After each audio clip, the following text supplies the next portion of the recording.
రెండు అనుబంధాలు చాలా గొప్పవి లోకంలో. ఒకటి మేనమామ యొక్క అనుబంధం, భుజాలు ఎక్కించుకు తిరుగుతాడు, ఆ సంతోషం అటువంటిది అప్పచెల్లెలు పిల్లలంటే. రెండవది తాతగారు. తాతగారు అయ్యేటప్పటికీ ఎంత లోకమునందు పూజితుడై కానివ్వండి, మనవడి దగ్గరికి వచ్చేటప్పటికి పసిపిల్లాడు.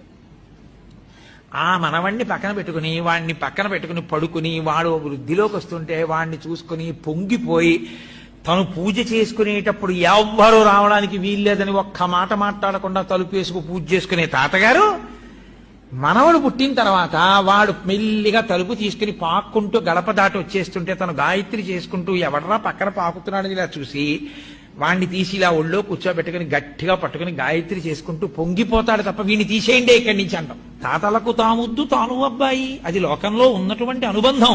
ఈశ్వరుడు చేకూర్చాడు తాతగారిది అనుభవం, మనవడిది ప్రాయం. ఆయన దగ్గర నేర్చుకోవాలి మనవడు. అందుకే వాళ్ళిద్దరికీ అంత